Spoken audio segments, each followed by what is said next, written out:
आज के ऑनलाइन क्लासेर आलोचनार विषय विद्रोही कवि काजी नजरुल इस्लामेर प्रलय उल्लास कविता। आमी गत आलोचनाय प्रलय उल्लास कवितार उपरे सामग्रिकभावे तोमादेर बोझानोर चेष्टा करेछिलाम।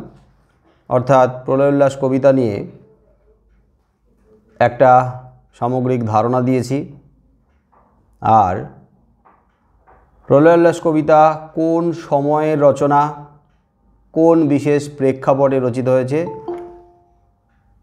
सेई समस्त आलोचनाओ करा हये गेछे। आजकेर प्रलय उल्लास कवितार लाइन धरे व्याख्या हबे और अनलाइन क्लासे लाइन धरे व्याख्या एकटू बुझते असुविधा होतेई पारे, तबे यदि केउ बुझते ना पारो ताहले ओई जायगागुलोके आमाके आरेकबार मने करिए देबे, आमी एकटू बुझिए देওয়ার चेष्टा करब।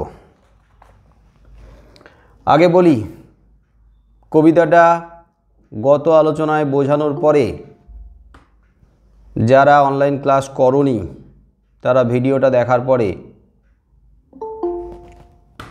किछुटा कि बुझते पेरेछो? যারা গত ক্লাস করতে পারেনি তারা তো পরে ভিডিওটা দেখেছো, তো ভিডিওটা দেখার পরে মোটামুটি বোঝা গেছে। যে ক্লাস করনি আমি তাকে বলছি,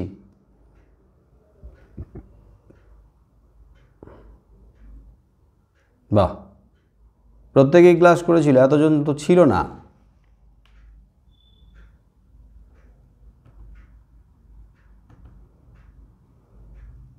যে আমার আওয়াজ শোনা যাচ্ছে? বুঝতে পারছি না আমি, একটাও কোনো শোনা যাচ্ছে। তো গত ক্লাস করনি এমন তো কেউ কেউ আছো? তো যারা গত ক্লাস করনি ভিডিওটা দেখেছিলে, তো ভিডিওটা দেখার পরে কি বোঝা গিয়েছিল? দু একজন তো বলো, কে ক্লাস করেনি? গত ক্লাস কে অ্যাটেন্ড করনি নাম বলো। রনিত করিসনি?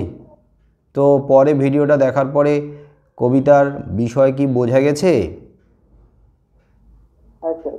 পুরোটা দেখেছিলি তো? ওকে, তারপর অন্যান্যরাও নিশ্চয়ই বুঝেছো, চুপচাপ আছো মানে আমি বুঝতে পারছি যে তোমরাও পরে ভিডিওটা দেখে পুরো কবিতার বিষয় সামগ্রিক আলোচনাটা বুঝতে পেরেছো। আজকের লাইন ধরে ব্যাখ্যা হবে, আর যেহেতু দীর্ঘ কবিতাই বলা চলে এবং কবিতায় এমন কিছু শব্দ আছে, এমন কিছু লাইন আছে জটিল কঠিন, এই জন্য একটু মন দিয়ে শুনতে হবে। ঘুমিয়ে টুমিয়ে পড়ো না, একটু মন দিয়ে শোনো, কারণ এই কবিতা থেকে প্রশ্ন কিন্তু আসেই। এমসিকিউ এসিকিউর প্রশ্ন তো আসবেই, ব্রড কোশ্চেন মানে রচনাধর্মী প্রশ্ন কিন্তু আসার সম্ভাবনা আছে এই বছরের জন্য। কবি কাজী নজরুল ইসলামের অগ্নিবীণা কাব্যগ্রন্থের অন্তর্গত প্রলয় উল্লাস কবিতা। এই প্রলয় উল্লাস কবিতা পরাধীন ভারতবর্ষের এক বিশেষ সময়কালে বিশেষ প্রেক্ষাপটে রচিত হয়েছে। যদিও এই কবিতায় যে বিষয় উঠে এসেছে সেই বিষয় নির্দিষ্ট কোনো একটা বছরের বা নির্দিষ্ট কোনো একটা যুগের কিংবা শতাব্দীর নয়। দীর্ঘ প্রায় 150 বছর ধরে ভারতবর্ষের বুকে যে অন্ধকার ঘনীভূত ছিল সেই অন্ধকারকে ঘুচিয়ে নতুন দিনের নবারুণের অর্থাৎ নব উদিত সূর্যের উদয়ের লক্ষ্যে এই কবিতা রচনা। কবি কাজী নজরুল ইসলাম বাংলা সাহিত্যে বিদ্রোহী কবি রূপে পরিচিত। বিদ্রোহী কবি তার বিদ্রোহাত্মক সুরের মধ্য দিয়ে সমস্ত অন্যায় অবিচারের বিরুদ্ধে গর্জে উঠেছেন। যেখানে যত অনাচার, অরাজকতা, জড়তা, জরাজীর্ণতা বা পুরাতন, তবে সেই সব পুরাতন যে পুরাতনের সঙ্গে কুসংস্কার জড়িয়ে রয়েছে সেই সব পুরাতন, যে পুরাতনের সঙ্গে জড়ত্ব জড়িয়ে রয়েছে, স্থবিরতা জড়িয়ে রয়েছে, অন্যায় অবিচার, বৈষম্য, সমাজ জীবনে যে ভেদাভেদ, রাজনৈতিক যে অরাজকতা, রাজনৈতিক যে শোষণ, অনাচার, তো তার বিরুদ্ধে প্রতিবাদে গর্জে ওঠার কবিতাই হলো প্রলয় উল্লাস কবিতা।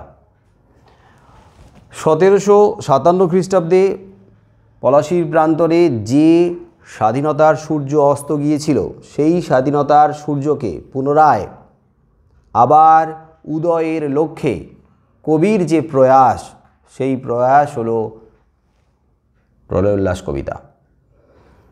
তাহলে প্রলয় উল্লাস শব্দকে যদি আমরা বিশ্লেষণ করি, গত আলোচনায় বলেছিলাম যে প্রলয় যোগ উল্লাস, প্রলয় মানে ধ্বংস, উল্লাস মানে আনন্দ, কিন্তু এটা যদি ব্যাস বাক্য হয় তাহলে প্রলয়ের কারণে উল্লাস, প্রলয়ের হেতু উল্লাস, ধ্বংসের কারণেই কিন্তু উল্লাস। আবার কোথাও কোথাও আছে ধ্বংসের জন্যই উল্লাস, অর্থাৎ ধ্বংস হচ্ছে বলেই, ধ্বংস আসছে বলেই উল্লাস বা আনন্দের বহিঃপ্রকাশ বা উচ্ছ্বাস। কবি নজরুল চিরকাল চরমপন্থাকে অনুসরণ করেছেন। তিনি আবেদন নিবেদনের পক্ষপাতী ছিলেন না, তিনি নরম পন্থাতে বিশ্বাসী ছিলেন না, তিনি অহিংস নীতিতে বিশ্বাসী ছিলেন না। তাই তিনি বিপ্লবাদের পথ, তিনি সশস্ত্র বিপ্লবের পথকে অনুসরণ করেছেন এবং যে বিপ্লবের দ্বারা তিনি ইংরেজ শাসকের ভিত্তিমূলে প্রচণ্ড আঘাত করতে চেয়েছেন, এই বিদ্রোহের কুঠারাঘাত দ্বারা তিনি ইংরেজ শাসকের ভিতটাকে নাড়িয়ে দিতে চেয়েছেন। যখন ভারতবর্ষের বুকে দীর্ঘকালীন অন্ধকার জমাট বেঁধে রয়েছে, বিভিন্ন ক্ষেত্রে অন্ধকার, আর সেই অন্ধকারের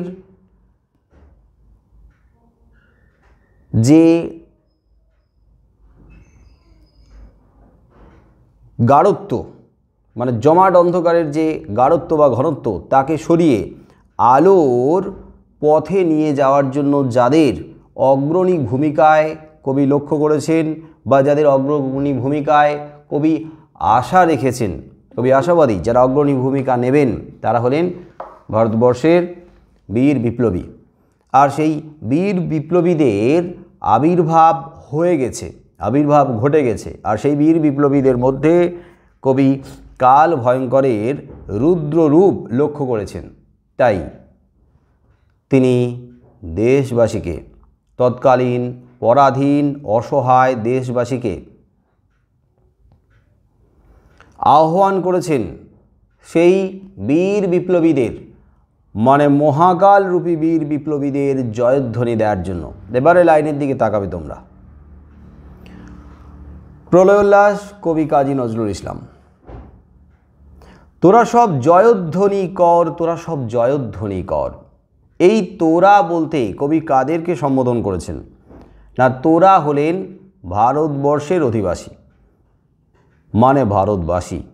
আর সেই সব ভারতবাসী যারা দীর্ঘকাল ধরে পরাধীনতার অন্ধকারে ডুবে রয়েছে, যারা শৃঙ্খলে আবদ্ধ হয়ে রয়েছে, যারা অর্ধমৃতের মতো বেঁচে রয়েছে, সেই সব অসহায় অর্ধমৃত পরাধীন দেশবাসীকে তোরা বলে সম্বোধন করে কবি তাদের আহ্বান জানিয়েছেন জয়ধ্বনি করার জন্য। আমি এইখানে তোমাদেরকে জিজ্ঞেস করব, কেউ বলার চেষ্টা করবে যে অসহায় পরাধীন দেশবাসীকে তোরা বলে সম্বোধন করে কবি আহ্বান জানিয়েছেন জয়ধ্বনি করার জন্য। এবার বলো, কবি কাদের জয়ধ্বনি করার জন্য আহ্বান জানিয়েছেন? মানে এই দেশবাসী কাদের জয়ধ্বনি করবেন বলো? দেশের তরুণ যুব সমাজ। দেশের তরুণ যুব সমাজ যারা ঝাঁপিয়ে পড়ছে, হ্যাঁ, তরুণ বিপ্লবীদের, অর্থাৎ তরুণ যুব সমাজের মাঝে যারা অগ্রণী ভূমিকা নিয়েছে তারা হলেন বীর বিপ্লবী। তাহলে তরুণ বীর বিপ্লবীকে উৎসাহিত করার জন্য, তাদের আরও উদ্যমী করার জন্য, তাদেরকে আরও সামনের দিকে এগিয়ে নিয়ে যাওয়ার জন্য সম্মিলিতভাবে জয়ধ্বনি করতে বলেছেন। একটা ব্যাপার সবাইকে মাথায় রাখতে হবে যে যখন কেউ কোনো একটা কঠিন কাজে অংশগ্রহণ করে, তার পক্ষে সেই কাজটা আরও কঠিন হয়ে যায়, আরও ভারী হয়ে যায় যদি সে একা মনে করে নিজেকে। কিন্তু যিনি অগ্রণী ভূমিকা নিলেন, যিনি সবার আগে পা বাড়ালেন, ঝাঁপিয়ে পড়লেন, তাকে যদি হাজার হাজার লাখ লাখ কোটি কোটি মানুষ উৎসাহিত করে, তাহলে সে একা বিপুল শক্তি ধারণ করতে পারে। আসলে মানুষের যে মনোবল, মানুষের যে দৃঢ়তা, মানুষের যে আত্মবিশ্বাস, সবার উৎসাহে দ্বিগুণ, তিগুণ বা চতুর্গুণ, বহুগুণ হয়ে পড়ে। তাই কবি ভারতবাসীকে জয়ধ্বনি দিতে বলেছেন সেই সব তরুণ বীর বিপ্লবীকে, আর সেই তরুণ বীর বিপ্লবীরা তাদেরকে উদ্ধার করবে।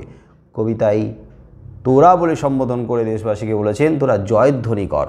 আমাদের আপাত দৃষ্টিতে মনে হতে পারে যে জয়ধ্বনি করার কারণ কি, জয়ধ্বনি করবে কেন? এ তো প্রলয় শুরু হয়েছে, এ তো বিনাশ শুরু হয়েছে, এ তো ধ্বংস শুরু হয়েছে। অত্যাচারী ইংরেজ শাসক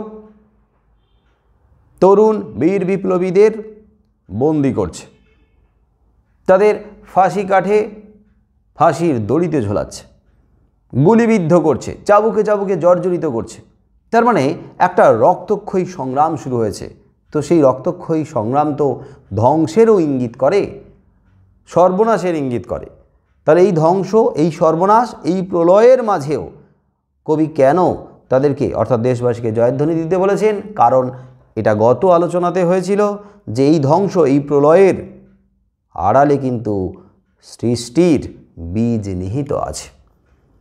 কারণ পরক্ষণেই কবি বলেছেন ওই নূতনের কেতন ওড়ে কাল বৈশাখীর ঝড়। পারলে এই লাইনটা একটু দাগিয়ে রাখো, দাগ দিয়ে রাখো। এটা থেকে 3 নম্বরের প্রশ্ন আসতে পারে, 1 নম্বরেও আসতে পারে, 3ও আসতে পারে, আবার 5এরও আসতে পারে। ওই নূতনের কেতন ওড়ে কাল বৈশাখীর ঝড়। বলো, কেতন শব্দের অর্থ কি? পতাকা, নিশান। নূতনের পতাকা উঠছে, নূতনের নিশান উঠছে, এবং কার মধ্যে? না কাল বৈশাখী ঝড়ের মধ্যে। গত আলোচনায় বলেছিলাম যে কাল বৈশাখীর ঝড়ের আগমন যখন ঘটে তখন প্রথমে চারদিকটা থমথমে হয়ে যায়, চারদিক একেবারে থমকে যায়, একটা গম্ভীর পরিবেশ তৈরি হয়। বাতাস আর বয় না, গাছের পাতা নড়ে না, থমথমে সেই গম্ভীর পরিবেশ, সেটা ধ্বংসের পূর্বাভাস। কালবৈশাখীর ঝড় যেমন ক্ষণিকের জন্য উপস্থিত হয়ে সমস্ত কিছুকে তছনছ করে দিয়ে যায়, লণ্ডভণ্ড করে দিয়ে যায়, কিন্তু ওর মধ্যেই উঠতে থাকে নতুনের কেতন। এই নতুনের কেতন বা নতুনের পতাকা হলো সৃষ্টির। তাই কালবৈশাখীর ঝড়ের মধ্যে ভয়ঙ্কর রূপ থাকলেও সেই ভয়ঙ্করটা যখন কেটে যায়, ভয়ঙ্কর যখন চলে যায়, তখন সে উড়িয়ে দিয়ে যায় নতুনের বিজয় কেতন। অর্থাৎ সমস্ত কিছু পুরাতনকে ধুয়ে মুছে সাফ করে দিয়ে নতুন জল সিঞ্চনে পৃথিবীকে সঞ্জীবিত করে। তখন পৃথিবীতে নতুন প্রাণ, নতুন অঙ্কুরের উদয় ঘটে। ওই নতুনের কেতন ওড়ে কালবৈশাখীর ঝড়। তাই কালবৈশাখীর ঝড়ের সঙ্গে আমরা তুলনা করতে পারি, কবি তুলনা করেছেন কাদেরকে? কাদেরকে?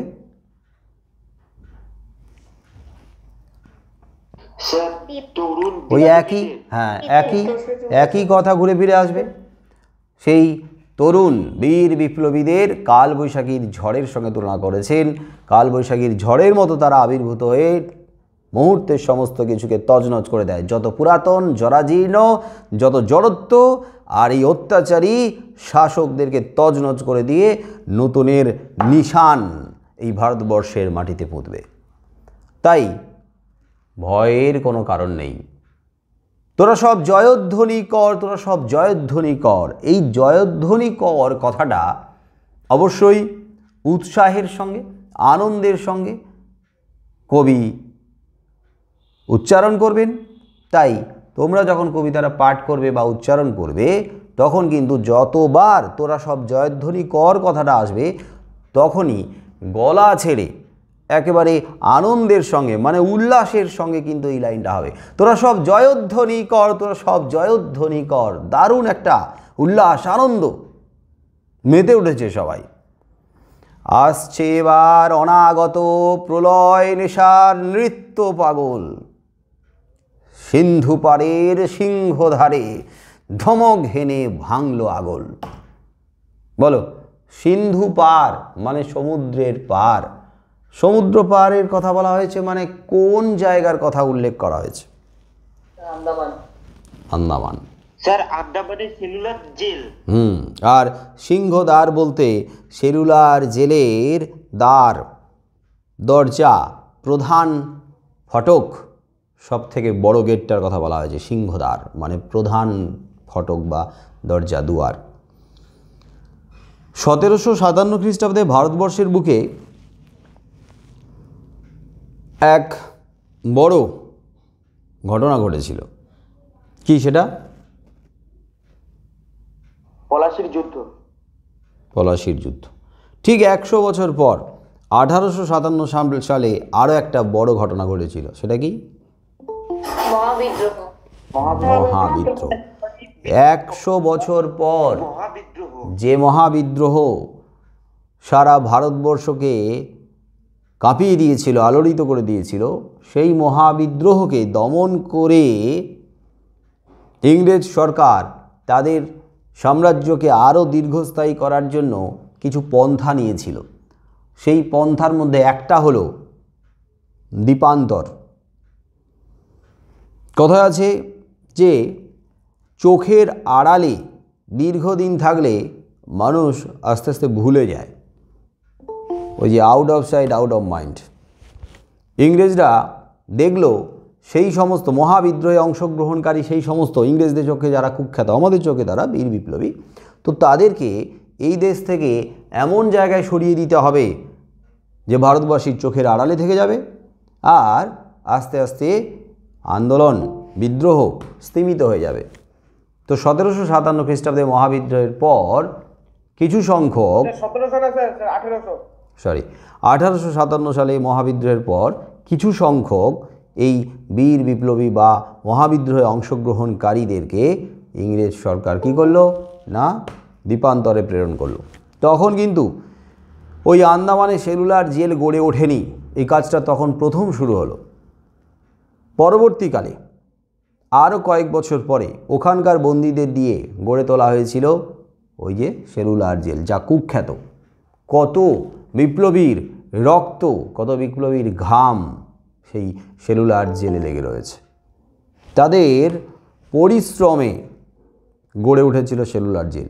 অকথ্য অত্যাচার করে নির্যাতন করে গড়ে তোলা হয়েছিল সেলুলার জেল। আর সেই সেলুলার জেলের যে বদ্ধ কাল কুঠরি, অন্ধকার ঘরে তাদেরকে শিকলে আটকে রাখা হয়েছে। এটা যখন রচনা হচ্ছে, মানে এই কবিতা যখন রচনা হচ্ছে 1922 খ্রিস্টাব্দে, তখন আন্দামানের সিংহদ্বারে বন্দি অবস্থায় রয়েছে বহু ভারতীয়। তাহলে সেই সমস্ত ভারতীয়দেরকে আন্দামান থেকে, সিন্ধু পার থেকে ফিরিয়ে নিয়ে আসার দায়িত্ব কর্তব্য আমাদের ভারতবাসীর, এবং সেই কর্তব্যে যারা অগ্রণী ভূমিকা নিয়েছে, এগিয়ে গেছে, তারা কিন্তু তৎকালীন বীর বিপ্লবী।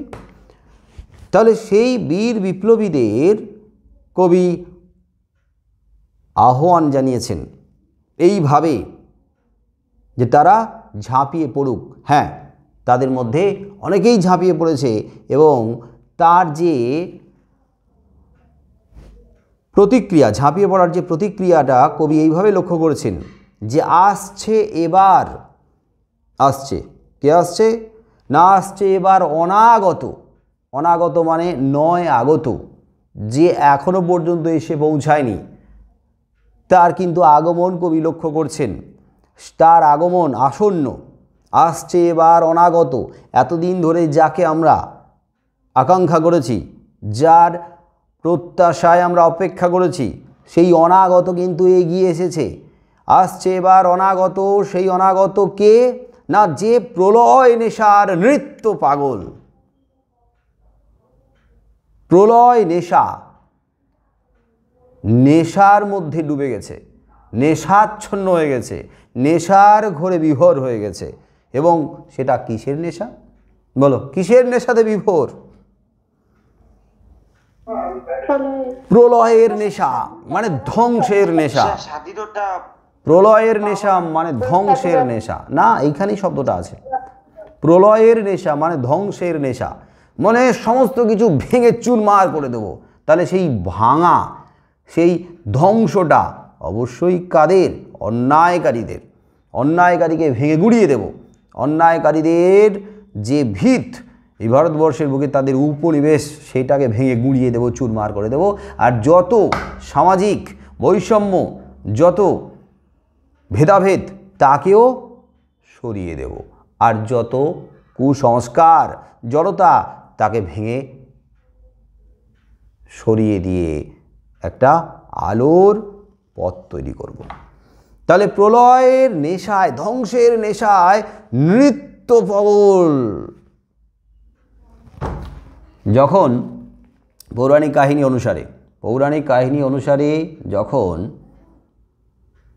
সতী মারা গেল,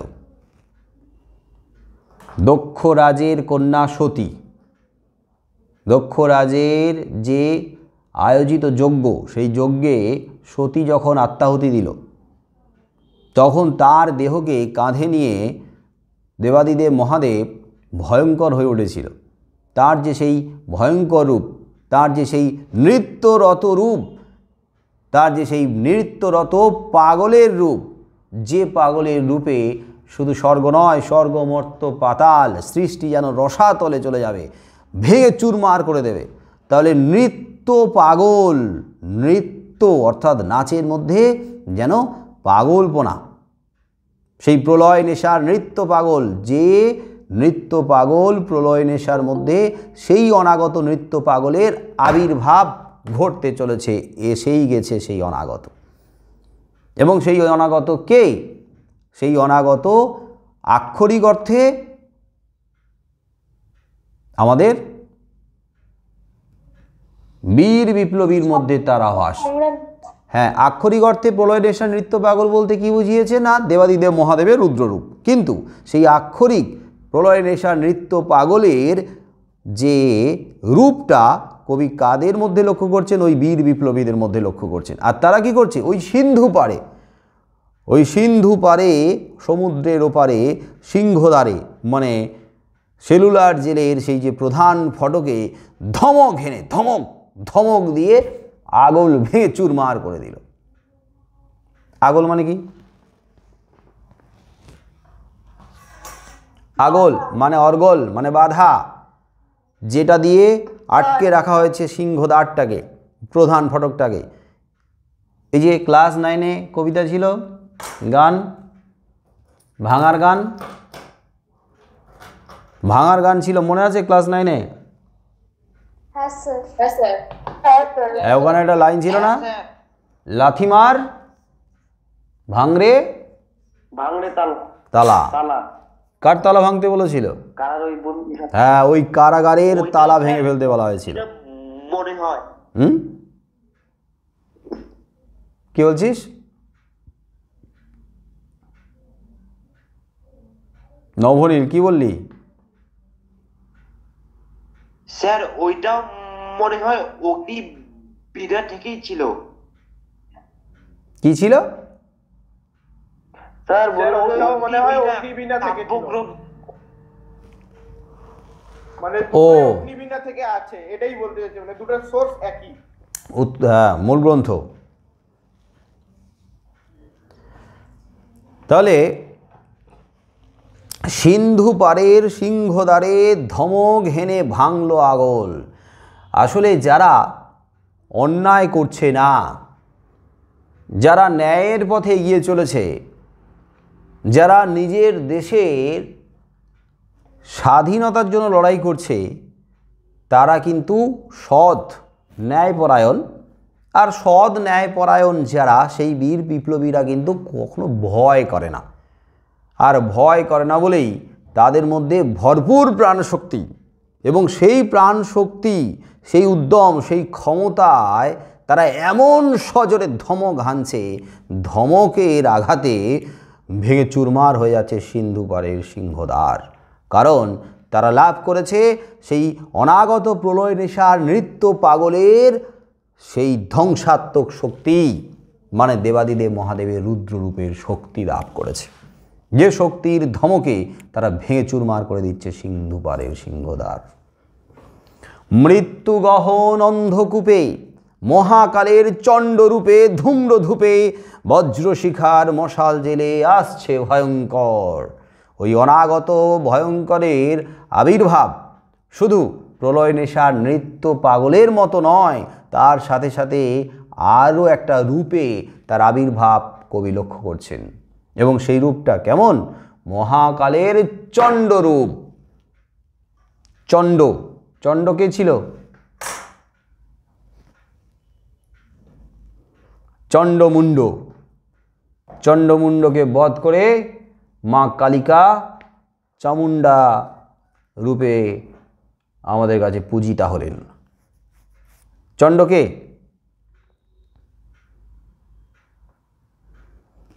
ক্লাস 9-এ একটা কবিতা ছিল, প্রথম কবিতা, কাব্যাংশ, কলিঙ্গ দেশের ঝড় বৃষ্টি, মনে পড়ছে? চণ্ডীমঙ্গল কাব্য থেকে অন্তর্গত ছিল। চণ্ডীমঙ্গল কাব্যের আর একটা নাম ছিল অম্বিকা মঙ্গল কাব্য। অম্বিকা মঙ্গল কাব্যে দেবী অম্বিকা সম্পর্কে ওখানে আমি বুঝিয়েছিলাম, লিখিয়েছিলাম। অম্বিকা ষোড়শিনীর রূপ। হ্যাঁ, ষোড়শিনী, অসাধারণ সুন্দরী ষোড়শিনীর রূপ হচ্ছে অম্বিকা রূপ। তো সেই অম্বিকা, দেবী অম্বিকা আবির্ভূত হয়েছিলেন কাদের বধ করার জন্য? শুম্ভ আর নিশুম্ভ নামে দুই অসুরকে বধ করার জন্য আবির্ভূত হয়েছিলেন। তো অম্বিকার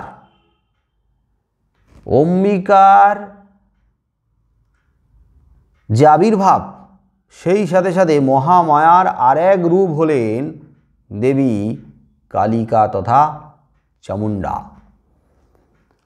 যখন শুম্ভ আর নিশুম্ভের দুই সেনাপতি, শুম্ভ আর নিশুম্ভ এই দুই দৈত্যরাজের সেনাপতির নাম হচ্ছে চণ্ড আর মুণ্ড, দুই সেনাপতি, একজন চণ্ড আর মুণ্ড, চণ্ডমুণ্ড। যুদ্ধক্ষেত্রে বিপুল সৈন্য নিয়ে ভয়ঙ্কর হয়ে উঠেছিল চণ্ডমুণ্ড, আর সেই চণ্ডমুণ্ডকে বধ করেছিলেন মা কালী বা মা কালিকা, এবং চণ্ডমুণ্ডকে বধ করে দেবীর নাম হয়েছিল চামুণ্ডা। তাহলে সেই চণ্ড কিন্তু শুম্ভ নিশুম্ভের সেনাপতি যুদ্ধক্ষেত্রে ভয়ঙ্কর রূপ ধারণ করত বা করেছিল, আর সেই রূপটাই এখানে জুড়ে দেওয়া হয়েছে কার সাথে? মহাকালের সাথে, মহাকালের, মহাদেবের সাথে, কাল ভয়ঙ্করের সাথে। মৃত্যু গহন অন্ধকূপ। অন্ধকূপ, কূপ মানে কুয়ো বা কুয়া। দেখবে কুয়োর গভীরে একদম তলায় কিন্তু অন্ধকারাচ্ছন্ন, কুয়ার গভীরে আলো প্রবেশ করে না বলে কুয়োর একদম তলায় বা গভীরে হচ্ছে অন্ধকার। তো অন্ধকূপ, আর অন্ধকূপে যদি কেউ একবার পড়ে যায় তাহলে মৃত্যু যেন তার নিশ্চিত। অনেক সময় শোনা যায় না যে কুয়োর নিচে পরিষ্কার করতে গিয়ে ওই যে বিষাক্ত গ্যাসের কারণে অচেতন হয়ে প্রাণ হারিয়েছে বহু মানুষ, এরকম শোনা যায় মাঝে মাঝে। তার মানে ওই অন্ধকূপের মধ্যে ফাঁদ রয়েছে, মৃত্যু গহন অন্ধকূপ, মৃত্যু গহন অন্ধকূপ, মৃত্যুর ফাঁদ পাতা রয়েছে। আর ভারতবর্ষটাকে ওই অত্যাচারী ব্রিটিশেরা কিসে পরিণত করে রেখেছে? না মৃত্যু গহন অন্ধকূপে পরিণত করেছে। আসলে মৃত্যু গহন অন্ধকূপ মানে সংকীর্ণ অর্থে অন্ধ কারাগার, কিন্তু বৃহৎ অর্থে কি না পরাধীন ভারতবর্ষ অন্ধকারে ডুবিয়ে রেখেছে। আর এই মৃত্যু গহন অন্ধকূপে যার আবির্ভাব ঘটছে তিনি হলেন মহাকালের চণ্ডরূপ ধরে সেই বীর বিপ্লবীর আবির্ভাব ঘটছে। মহাকালের চণ্ডরূপে ধূম্রধূপে যখন মহাকাল বা মহাদেব বা দেবতার যখন আবির্ভাব ঘটে তখন দেখবে চারদিকে একটা ধূম্র আর ধূপের ধোঁয়ায় আবিষ্ট হয়ে যায়। থাকে না, ধূপ, ধূপ আর ধূম্র মানে কি ধোঁয়া, তো ধূপের ধোঁয়া বা চারদিকে একটা সেই যে ধোঁয়াটে পরিবেশ, একে অন্ধকারাচ্ছন্ন মৃত্যুগহন অন্ধকূপ, তারপরে মহাকালের চণ্ডরূপের আবির্ভাব ঘটছে একটা ধূম্র ধূপের মধ্য দিয়ে। কারণ ধূম্র ধূপের ব্যাপারটা হাতে রয়েছে একটা মশাল, বজ্র শিখার মশাল জেলে আসছে ভয়ঙ্কর, ওই মহাকালের চণ্ডরূপ ধরে ভয়ঙ্কর আসছে। বলো, হ্যালো, কে কি বললি?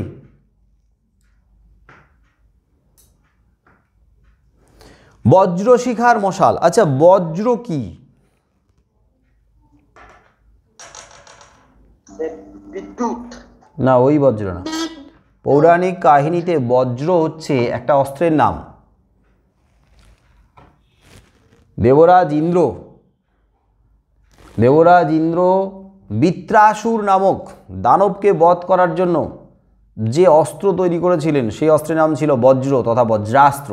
আর সেই বজ্রাস্ত্র তৈরি হয়েছিল মর্ত্যধামে পৃথিবীতে দধিচি নামক মুনির দেহের হাড় দিয়ে।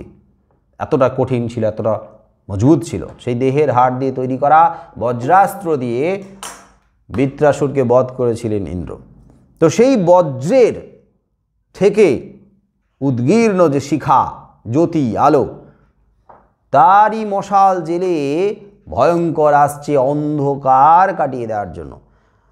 তাহলে ভয়ঙ্কর আসছে কী রূপে? যদি পরীক্ষা আসে কী রূপে ভয়ঙ্কর আসছে কাল ভয়ঙ্কর? না মহাকালের চণ্ডরূপ ধরে। হাতে কি নিয়ে? না ধূম্র ধূপে বজ্রশিকার মশাল নিয়ে বা মশাল জেলে আসছে, যে মশালের আলোয় ওই মৃত্যুগহন অন্ধকূপের অন্ধকার দূরীভূত হবে। অর্থাৎ ভারতবর্ষে পরাধীনতার অন্ধকার দূরীভূত হবে এই বজ্রশিখার মশালের আলোয়। আর এই বজ্রশিখার মশালের আলো হলো স্বাধীনতার আলো। পুরাণ আর তৎকালীন অন্ধকারময় পরিস্থিতি দুটোকে একসাথে মিশিয়ে তোমাদেরকে বুঝতে হবে।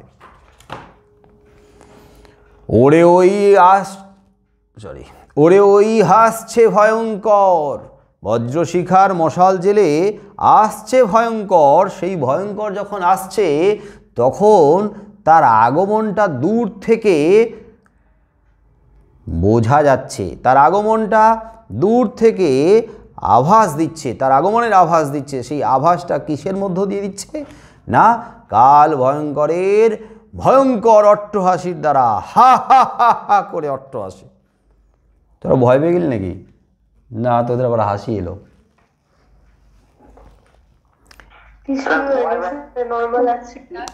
নর্মাল লাগছে, ওই ভয়ও পাইনি, আবার মজাও লাগছে কিনা তো বলতে পারলো না সাহস করে।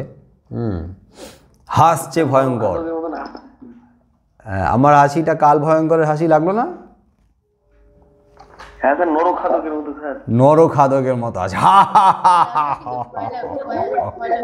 কাল রাবণের মতো। আর ওই আমি দেখ গোপটা দেখ না, রাবণের মতোই দেখ না আমারটা গোপটা। স্যার আর 9টা মাথায় অ্যাড করে নাও। হ্যাঁ হ্যাঁ, ওটাই বলতে চাইছিলাম, 9টা মাথা স্যার একটু দরকার আছে, বাজার থেকে কিনতে পাওয়া যায়, টাকা দিয়ে কিনে ওই যে আমার একটা ভিডিওতে টাকা দিন, নয়তো একটা ইয়ে দিন। আমার একটা ভিডিওতে কি কমেন্ট এসছে বলতো? একদম আমার একটা ভিডিওতে কি কমেন্ট এসছে বলতো? হ্যাঁ, তামিল ভিলেন। আবার গোপ দেখে বলছে তামিল ভিলেন বাংলায় কি করছে।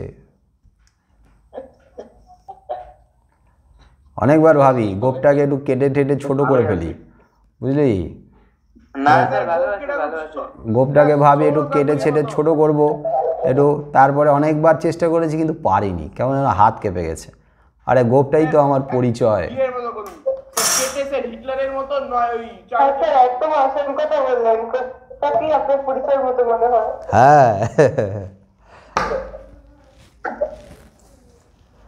কালো গোফের মধ্যে দেখ সাদা দাঁতগুলো মনে হচ্ছে না? ওই হাসছে ভয়ঙ্কর। না স্যার, আপনি স্যার কেটে স্যার নাকে নিচে শুধু রাখুন, চার্লি চ্যাপলিন হিটলারের মতো। না, ওই যে চন্দনদস্যু বীরাপ্পান ছিল, বুঝলি? হ্যাঁ সেই বীরাপ্পান, হ্যাঁ স্যার। কর্ণাটকে ওই যে চুরি ডাকাতি করতো, কিন্তু ওই যে চন্দন কাঠ লাল চন্দন কাঠ কেটে সাপ্লাই করতো, কোটি কোটি কোটি কোটি টাকার গরিব বিজনেস। লোকদের আবার টাকা দিত মনে হয়। হ্যাঁ, তো সেই চন্দনদস্যু বীরাপ্পানকে মেরে ফেলা হয়েছে। তার গোপ জোড়া ছিল এই গোপ জোড়া, আমার থেকে আর একটু বড় ছিল, যদিও একটু ছোট আছে।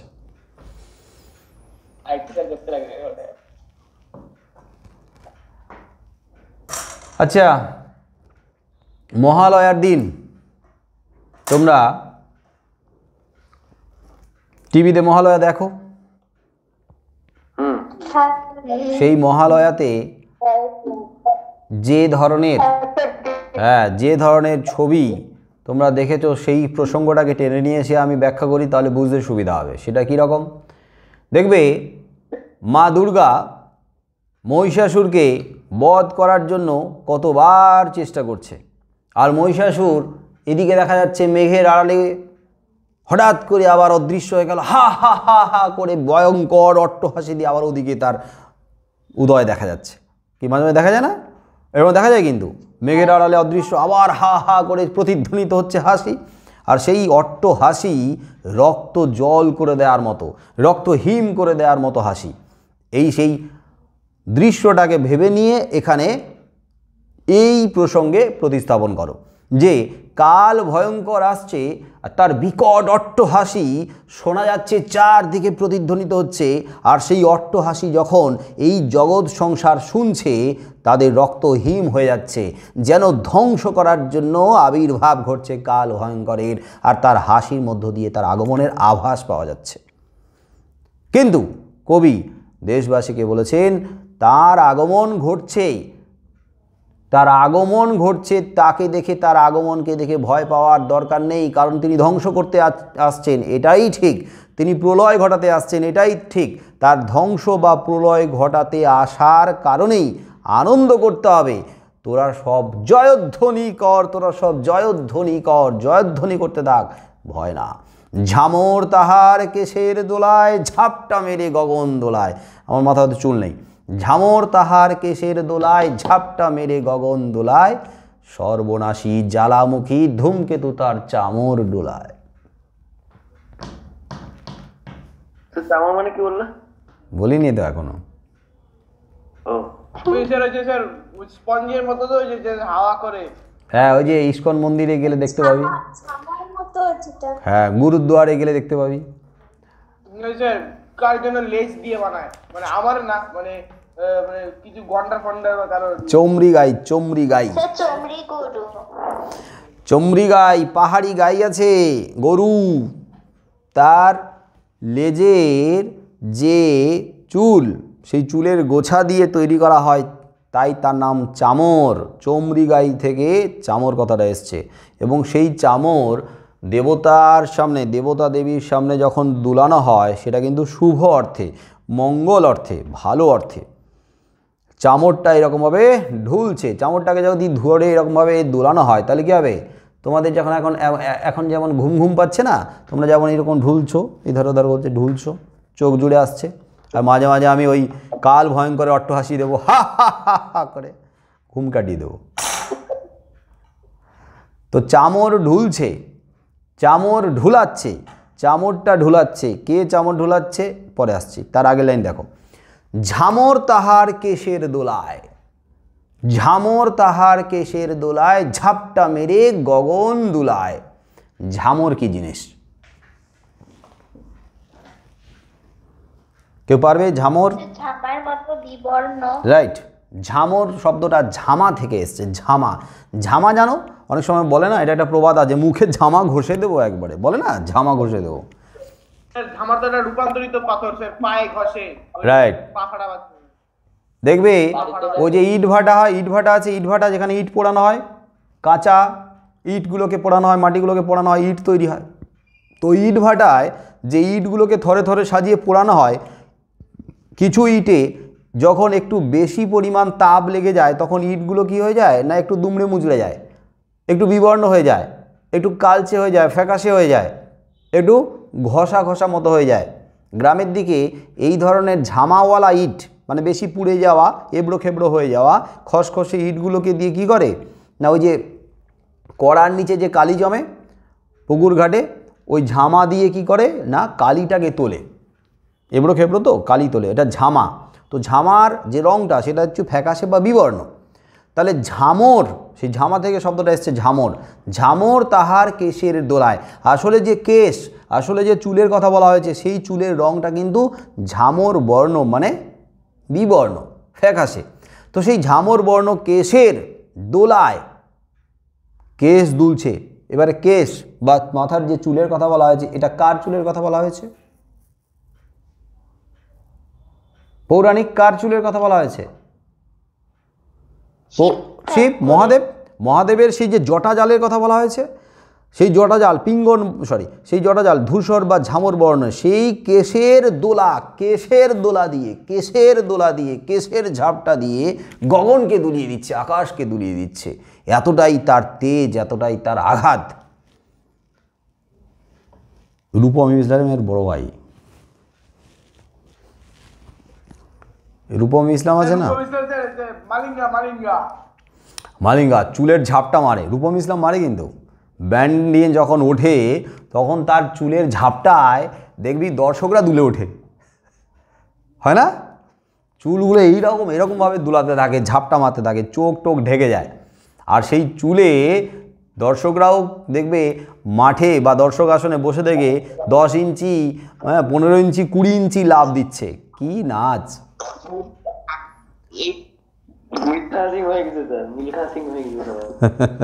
ঝামর তাহার কেশের দুলায়, ঝাপটা মেরে গগন দুলায়। সারা গগন আকাশকে দুলিয়ে দিচ্ছে, এরকম তার তীব্রতা।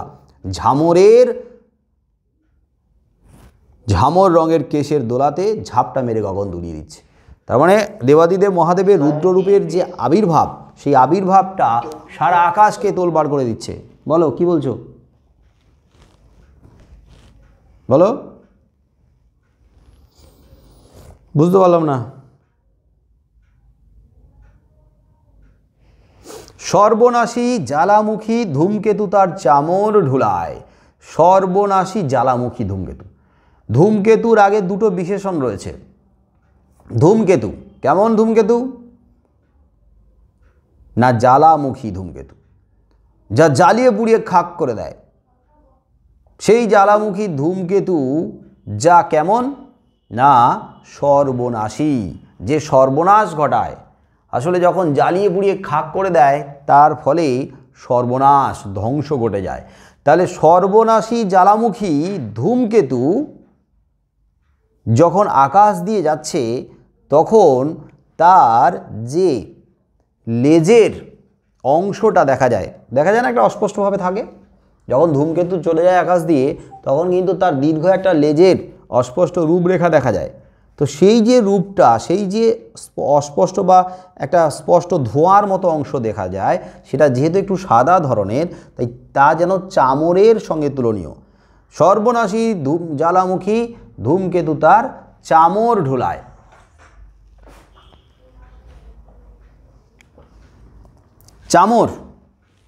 চামর ঢুলাচ্ছে যেন ওই যে দেবতার সামনে যেমনভাবে চমড়ি গাইয়ের লেজের যে চামর যেমনভাবে ইদার ওদার চামরকে যেমনভাবে দুলানো হয়, ঠিক তেমনিভাবে সর্বনাশী জ্বালামুখী ধূমকেতু যেন তার চামর দিয়ে ওটা আকাশকে দুলিয়ে দিয়ে যাচ্ছে, তার মানে জ্বালিয়ে পুড়িয়ে। আসলে এরকম একটা ধারণা আছে যে আকাশে যখন ধূমকেতুর উদয় লক্ষ্য করা যায় সেটা কিন্তু অমঙ্গলের ইঙ্গিত করে, অমঙ্গলের বার্তাবাহী।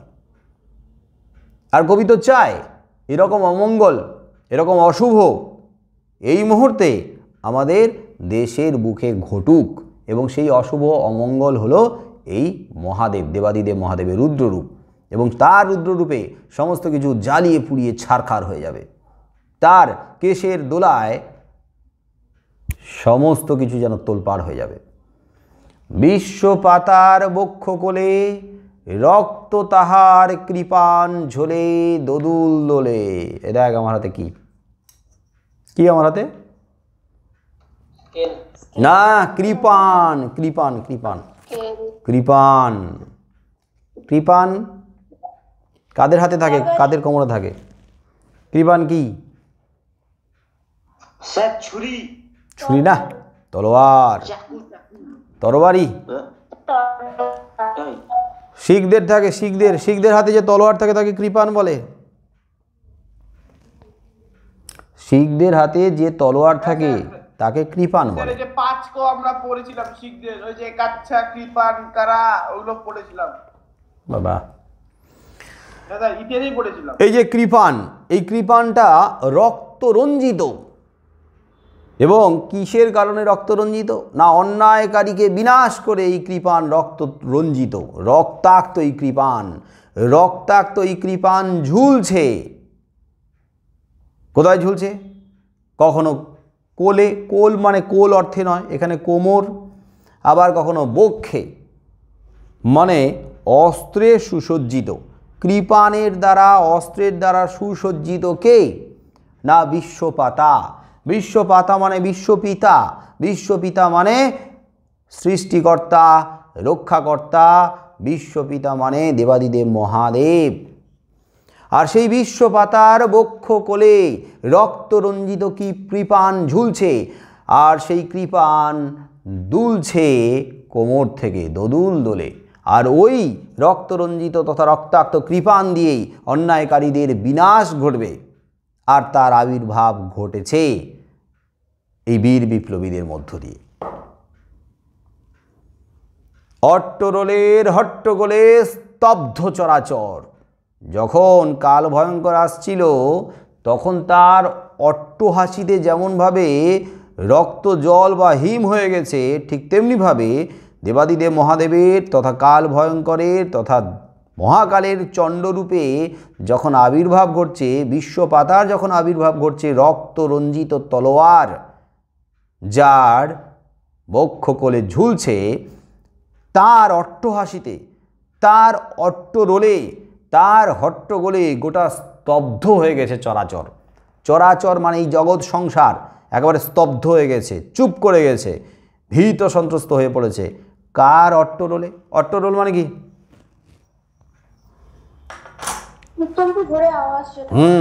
অট্টরোল মানে প্রচণ্ড জোরে আওয়াজ, অট্টহাসি। আর হট্টগোল মানে কি? হট্টগোল গোলমাল করা, হট্টগোল মানে গোলমাল, হ্যাঁ গোলমাল, বিশৃঙ্খলা। ওই হট্ট, হাট শব্দ থেকে হট্ট কথাটা এসছে, সরি হট্ট থেকে হাট কথাটা আসে। তো হট্টগোল মানে হচ্ছে ওই হাটে যেমন অনেক মানুষ জড়ো হলে একসঙ্গে হই হট্টগোল করে, তো হট্টগোল মানে একটা বিশৃঙ্খলা, একটা গোলমাল একটা ব্যাপার। তার মানে এই যে একটা বিশৃঙ্খল পরিস্থিতি তৈরি হচ্ছে একটা অট্টরোলে, মানে একটা অট্টহাসিতে গোটা স্তব্ধ চরাচর যেন থমকে গেছে, যেন কে আসছে, কার আবির্ভাব ঘটছে, চমকে গেছে, একেবারে থ হয়ে গেছে। হ্যাঁ বলো, কি বলছো? কে কি বলছো? অট্টরোলের হট্টগোলে স্তব্ধ চরাচর। এই চরাচর কি? চরাচরকে তো ওরা কে পারবি ব্যাস বাক্য করতে? চরাচর ব্যাস বাক্য করলে কি হবে? চর ও অচর। চর মানে ডাঙা, অচর মানে নয় ডাঙা। তাহলে চর ও অচর কি সমাস? বিপরীতার্থক দ্বন্দ্ব সমাস। দ্বন্দ্ব সমাসে যখন লিখবে না তখন তার ভাগটা লেখার দরকার নেই, শুধু দ্বন্দ্ব সমাস লিখবে। দ্বন্দ্বের ভাগ লিখতে হয় না, দ্বিগু সমাসেরও ভাগ লিখতে হয় না, যদি চায় তখন। আর চর ও অচর, অচরকেও ভাঙা যাবে। আবার অচরকে আমরা কিভাবে লিখতে পারি? আবার নয় চর অচর, না তৎপুরুষ। তাহলে অট্টরোলের হট্টগোলে স্তব্ধ চরাচর, ওরে ওই স্তব্ধ চরাচর। কিন্তু স্তব্ধতা ভেঙে কবি দেশবাসীকে বলছেন, তোরা সব জয়ধ্বনি কর, তোরা সব জয়ধ্বনি কর। স্তব্ধ হওয়ার কোনো কারণ নেই। যারা স্তব্ধ হবে তারা কারা? যারা অন্যায় করেছে, যারা অত্যাচার করে চলেছে, তারা স্তব্ধ হবে, তাদের রক্ত জল হয়ে যাবে। কিন্তু দেশবাসীকে বলেছেন, তোমরা স্তব্ধ না হয়ে তোমরা আনন্দ করো, তোমরা জয়ধ্বনি করো। বীর বিপ্লবীদের জয়ধ্বনি করো কাল ভয়ঙ্করের। তোরা সব জয়ধ্বনি কর, তোরা সব জয়ধ্বনি কর। দ্বাদশ রবির বহ্নি জ্বালা, ভয়াল তাহার নয়ন কটায়। দিগন্তরের কাঁদন লুটায়, পিঙ্গল তার ত্রস্ত জটায়। দ্বাদশ রবি। দ্বাদশ রবি মানে কতগুলো রবি? সে 12টা। 12টা। কোনো কোনো বইতে আছে যে দ্বাদশ মানে দ্বিপ্রহরের রবি, মানে সূর্য যখন মাথার উপরে তখন তো দ্বিপ্রহরে মাথার উপরে, তখন তার তেজটা প্রচণ্ড, তো সেই সূর্যের তেজের কথা বলা হয়েছে, কিন্তু এটা হবে না। দ্বাদশ রবি মানে দ্বিপ্রহরের রবি নয়, দ্বাদশ রবি মানে দ্বাদশটা রবি, মানে 12টা রবি। আর পৌরাণিক কাহিনী অনুসারে পুরাণে রয়েছে রবি তথা সূর্যের বিভিন্ন রূপ। এই 12টা রূপের নামগুলো একটু কঠিন, মনে রাখতে পারো, আমার মনে হয় না দেবে। তাও এই 12টা রবির নাম হচ্ছে ধাতা, মিত্র, অর্যমা, রুদ্র, বরুণ। বরুণ আছে এখন? স্যার আছি। আচ্ছা, 11টার পরে এসছিস না 11টার আগে এলি? পরে মানে 11টা এসছি। আচ্ছা, ধাতা, মিত্র, অর্যমা, রুদ্র, বরুণ, সূর্য, ভগ, বিবসান, পূষা, সবিতা, ত্বষ্টা আর বিষ্ণু। এই যে 12টা, তোমরা কিন্তু এইভাবে ব্যাখ্যা করবে যে পুরাণের কাহিনী অনুসারে তথা পৌরাণিক কাহিনী অনুসারে সূর্যের যে বিভিন্ন রূপ সেটা হচ্ছে 12টা রূপ, এবং 12টা রূপে সূর্য কিন্তু প্রচণ্ড তেজি। তো সেই 12টা রূপের সম্মিলন মানে প্রচণ্ড ভয়ঙ্কর তেজ। দ্বাদশ রবির তাহলে যে জ্বালা, যে যন্ত্রণা, যে তেজ কীরকম হবে? বহ্নি জ্বালা, মানে দাউ দাউ করে জ্বলতে থাকা বহ্নি তথা আগুনের মতো। দ্বাদশ রবির বহ্নি জ্বালা, ভয়াল তাহার নয়ন কটায়। কার নয়ন কটা? কার নয়ন কটায়? নয়ন হয়ে গেছে কটা বর্ণ। কটা মানে কি? কটা মানে কি? কটা মানে যে ধূসর, মানে যেটা ধূসর, মানে চোখ থেকে এমন আগুন নির্গত হচ্ছে, চোখের মণি যেন কটা বর্ণ হয়ে গেছে, পুড়ে যেন ছাই ধূসর বর্ণ হয়ে গেছে। তো সেই নয়ন কটা থেকে ভয়াল ভয়ঙ্কর অগ্নি তথা বহ্নি জ্বালা, বহ্নি নির্গত হচ্ছে। দ্বাদশ রবি থেকে যেমনভাবে বহ্নি তথা আগুন ঠিকরে বেরিয়ে আসে, ওই দেবাদিদেব মহাদেবের রুদ্ররূপের সেই নয়ন থেকে বেরিয়ে আসছে সেই বহ্নি। সেই আগুনে যত অনাচার, যত পাপি তাপি, যত জরা জীর্ণতাকে পুড়িয়ে ছাই করে দেবে, নাশ করে দেবে। দিগন্তরের কাঁদন লুটায়, পিঙ্গল তার ত্রস্ত জটায়। দিগন্তরের কাঁদন, সেই চোখ থেকে ঝরে পড়ছে জল, আর সেই দিগন্তরের কাঁদন লুটিয়ে পড়ছে বিশ্বজুড়ে। পিঙ্গল তার ত্রস্ত জটায়। পিঙ্গল বর্ণ মানে কি বর্ণ? আগুনের মতো বর্ণ, মানে হলুদ আভা, আগুনের মতো বর্ণ। আগুনের মতো যে রং তাকে বলা হয় পিঙ্গল বর্ণ। হালকা হলদেটে কিন্তু অগ্নিবর্ণ। সেই পিঙ্গল তার ত্রস্ত জটায়। ত্রস্ত মানে সন্ত্রস্ত, ভীত সন্ত্রস্ত, মানে এখানে নড়ে ওঠা জটা থেকে যেন একটা পিঙ্গল বর্ণ তেজ লুটিয়ে পড়ছে। আর দিগন্তরের কাঁদন মানে একটা বেদনাদায়ক পরিস্থিতি যেন ছড়িয়ে যাচ্ছে। এই জায়গাটাতে একটু বুঝতে কিন্তু অসুবিধা হতে পারে, তোমরা একটু চেষ্টা করবে এই জায়গাটাকে আরেকবার পরে একটু আলাদা করে নিজের মতো করে বোঝা, মানে ভাবার চেষ্টা করা যে দিগন্তরের কাঁদন লুটায়, পিঙ্গল তার ত্রস্ত জটায়। দেবাদিদেব মহাদেবের রুদ্ররূপী সেই যে জটাজাল যেন কী হচ্ছে? নড়ে উঠছে।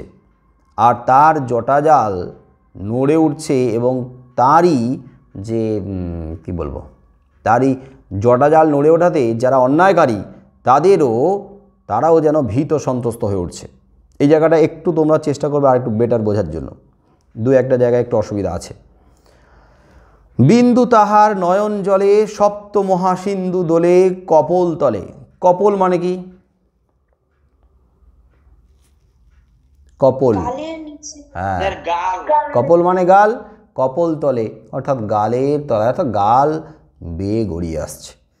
বিন্দু তাহার নয়ন জলে, বিন্দু, বিন্দু তাহার নয়ন জলে মানে নয়ন জল থেকে বা নয়ন থেকে যে জলের বিন্দু গড়িয়ে পড়ছে, সেই জলের বিন্দু আকৃতিতে দেখতে ক্ষুদ্র হলেও আসলে সেই নয়ন জলের বা বিন্দুর মধ্যে যেন সপ্ত মহাসিন্ধুর শক্তি দুলে উঠছে। সপ্ত মহাসিন্ধু, সিন্ধু মানে সমুদ্র, কটা সমুদ্র? 7টি সমুদ্র। 7 সমুদ্র। তবে তবে এখানে কিন্তু এই 7 সমুদ্রের কথা বলা হচ্ছে না, এটা হচ্ছে পৌরাণিক কাহিনীতে 7টা সমুদ্রের কথা পাওয়া যায়। পুরাণ অনুযায়ী 7টা সমুদ্রের যে নাম, একটা নাম হচ্ছে লবণ, ইক্ষুরস, সুরা, ঘৃত, দধি, ক্ষীর আর সাধুদক, এরকম 7টা সমুদ্রের কথা রয়েছে পুরাণের কাহিনীতে। তো সেই নয়ন থেকে, মহাদেবের নয়ন থেকে গড়িয়ে পড়া এক বিন্দু জল তথা চোখের জল ক্ষুদ্র হলেও, একটা বিন্দু হলেও আসলে তার মধ্যে যে শক্তি নিহিত রয়েছে সেই শক্তি হচ্ছে 7টা সমুদ্রের শক্তির যে সমন্বয়। সপ্ত মহাসিন্ধু দুলে উঠছে কপোলতল, অর্থাৎ মহাদেবের চোখ থেকে গড়িয়ে পড়া জল গাল দিয়ে যখন গড়িয়ে পড়ছে তাতে মনে হচ্ছে সেই বিন্দু থেকে 7টা মহাসমুদ্রের শক্তি যেন এক্ষুনি আছড়ে পড়বে। বিশ্বমায়ের আসন তারি বিপুল বাহুর পর। বিশ্বমায়ের আসন, এখানে বিশ্বমাতা বলে আমাদের মনে হতে পারে বিশ্বমাতা মানে বিশ্বমাকে বুঝিয়েছে, আসলে না, আমাদের জগৎ জননী আসলে আমাদের কাছে ভারত জননী, আমাদের কাছে দেশ জননী। এখানে বিশ্বমাতা বলতেই দেশ জননীকেই বোঝানো হয়েছে। এবং এই দেশ জননী তার আসন থেকে আজ নিচে নেমে গেছে। দেশ জননীকে তার আসন থেকে টেনে হিজড়ে নিচে মাটিতে লুটিয়ে দেওয়া হয়েছে, আর সেই দেশ জননীর যে আসন আজ শূন্য অবস্থায় রয়েছে। কিন্তু কবি বলছেন বিশ্বমায়ের আসন আবার পুনরুদ্ধার হবে, কাদের হাত ধরে? ওই বীর বিপ্লবীদের হাত ধরে, দেশমাতার সন্তানদের ওই বিপুল বাহুর জোরে। বিশ্বমায়ের আসন, দেখে নাও, বিশ্বমায়ের আসন তারি, তারি মানে বীর বিপ্লবীদের ওই বিপুল মানে শক্তিধর বাহুর ওপরে, আবার সেই বাহুর জোরে বিশ্বমায়ের আসনে পুনরুদ্ধার করবেন, পুনঃপ্রতিষ্ঠিত করবে এই বীর বিপ্লবীরা। এবং সেটা সম্ভব হবে বীর বিপ্লবীদের মধ্যে এই কাল ভয়ঙ্করের যে রুদ্র রূপের প্রকাশ ঘটে গেছে তার দ্বারাই সম্ভব হবে। এবং সেই বীর বিপ্লবীরা যাকে বরণ করে এগিয়ে চলেছে সেটা হলো প্রলয়কে, প্রলয়ঙ্করকে। তাই তারা জোরে আওয়াজ করছে, চিৎকার করছে, হাঁক দিচ্ছে, হাঁকে ওই জয় প্রলয়ঙ্কর, তারা জয়ধ্বনি দিচ্ছে। তারা কার জয়ধ্বনি দিচ্ছে? সেই বীর বিপ্লবীরা জয়ধ্বনি দিচ্ছে প্রলয়ঙ্করের। প্রলয় মানে ধ্বংস, প্রলয়ঙ্কর মানেই ধ্বংসাত্মক সেই রূপটার জয়ধ্বনি দিচ্ছে। তোরা সব জয়ধ্বনি কর, তোরা সব জয়ধ্বনি কর, ভয় পাওয়ার কোনো কারণ নেই। মা ভই মা ভই, এর আগের দিনও হয়েছিল, বলো মা ভই, মা ভই শব্দের অর্থ কি? ভয় করো না। ভয় করো না, ভয় না পেয়ে নির্ভয়ে গিয়ে চলো, ভয় পেও না। কবি ভারতবাসীকে, কবি দেশবাসীকে অভয় দিয়েছেন। মা ভই মা ভই, জগৎ জুড়ে প্রলয় এবার ঘনিয়ে আসে। জগৎ জুড়ে যে প্রলয় ঘনিয়ে আসছে সেই প্রলয়ের দ্বারা কি হবে? জরায় মরা মুমূর্ষুদের প্রাণ লুকানো ওই বিনাশে, ওই প্রলয়ের বিনাশের দ্বারা জরায় মরা মুমূর্ষুদের প্রাণ লুকিয়ে রয়েছে। জরায়, যারা জরাগ্রস্ত হয়ে গেছে, যারা মরণাপন্ন হয়ে গেছে, যারা মুমূর্ষু মৃত্যু পথযাত্রী, তাহলে সেই মৃত্যু পথযাত্রীদের প্রাণ লুকানো রয়েছে। জরাগ্রস্ত মৃত্যু পথযাত্রী, যারা অন্ধ সংস্কারে জরাগ্রস্ত হয়ে রয়েছে, যারা অশিক্ষার অন্ধকারে ডুবে রয়েছে, যারা অত্যাচারে জর্জরিত হয়ে মৃতপ্রায়ের মতো বেঁচে রয়েছে, বিনাশের দ্বারা যখন সমস্ত জড়তা ঘুচে যাবে তখনই সেই মুমূর্ষুদের প্রাণ পুনরায় প্রতিষ্ঠিত হবে। তার মানে তারা প্রাণ ফিরে পাবে।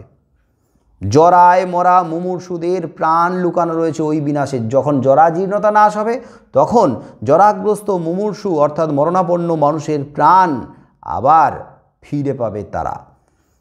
এবার মহানিশার শেষে আসবে উষা অরুণ হেসে করুণ বেশে।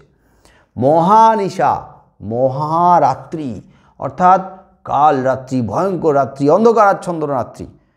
দীর্ঘ প্রায় 150 বছরের উপরে ভারতবর্ষের বুকে মহানিশা জমাট বেঁধে গেছে। মহারাত্রি, মহা অন্ধকার জমাট বেঁধে গেছে। আর এই মহানিশার অবসান যখন ঘটবে, মহানিশার শেষে আসবে উষা অরুণ বেশে, করুণ বেশে অরুণ হেসে। উষা আসবে, ও অন্ধকার যখন কেটে যায় তখন ধীরে ধীরে উষার আগমন ঘটে। উষা মানে কি? ভোর, ভোরের আগমন ঘটে। আর সেই ভোরবেলায় ধীরে ধীরে অরুণ উদিত হয় হেসে, হাসি মুখ নিয়ে। অর্থাৎ ধীরে ধীরে অরুণ মানে কি? অরুণ মানে কি? তাহলে উষা যখন অন্ধকার কেটে উষার উদয় হয়, তারপরে ধীরে ধীরে সূর্য হেসে উদিত হয়। এখানে সূর্য বলতে স্বাধীনতার সূর্য হাসি মুখ নিয়ে উদিত হবে করুণ বেশে। কিন্তু তার বেশটা হবে করুণ, কারণ অন্ধকার কেটে যখন আলো আসে তার আগের মুহূর্তটা কি? একটু কিন্তু করুণ, একটু কিন্তু বিবর্ণ, একটু কিন্তু বিষণ্ণ, মনমরা। দীর্ঘকালের অত্যাচার অনাচার থেকে বেরিয়ে আসতে গেলে সাথে সাথে বেশটা কিন্তু অতটা উজ্জ্বল হয় না, একটু করুণ, একটু বিবর্ণ, একটু ফ্যাকাশে বা একটু কেমন যেন বিষণ্ণতায় ভরা। তো সেই বিষণ্ণতার বেশ কিন্তু অন্ধকার কেটে মহানিশার শেষে উষা আসবে। উষা কাকে নিয়ে আসবে? না অরুণকে নিয়ে আসবে, সূর্যকে নিয়ে আসবে। সূর্য তার হাসি মুখ নিয়ে উদিত হবে। এখানে স্বাধীনতার সূর্য হাসি মুখ নিয়ে উদিত হবে মহানিশার তথা পরাধীনতার অন্ধকারের অবসান ঘটানোর পরে। দিগম্বরের জটায় হাসে শিশু চাঁদের কর। দিগম্বর মানে কে?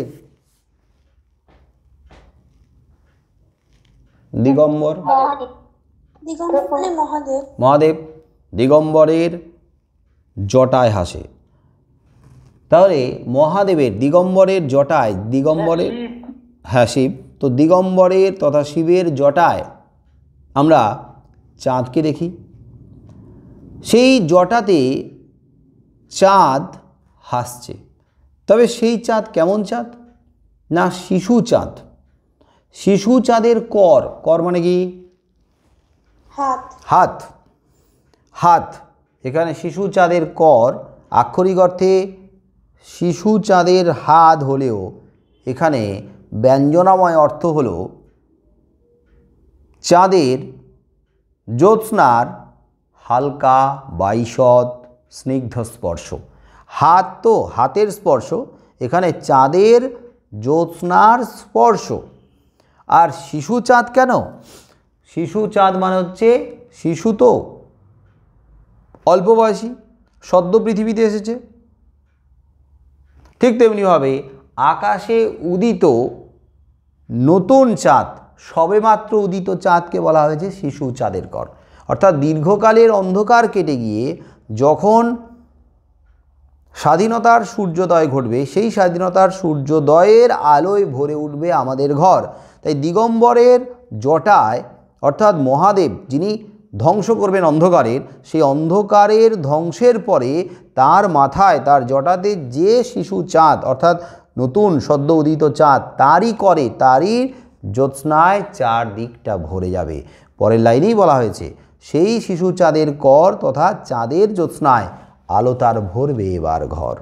এখানে ঘর অর্থে বাড়ি বা ভবন হলেও এখানে বৃহৎ অর্থে ঘর মানে আসলে আমাদের দেশের কথাই বোঝানো হয়েছে। আর সেই দেশে মানে আমাদের দেশে অন্ধকার কেটে গিয়ে শিশু চাঁদের আলোয় ভরে উঠবে, মানে স্বাধীনতার আলোয় ভরে উঠবে। অতএব ভয় পাওয়ার কিছু নেই। কবি দেশবাসীকে বলেছেন তোরা সব জয়ধ্বনি কর, তোরা সব জয়ধ্বনি কর, ভয় পাবি কেন?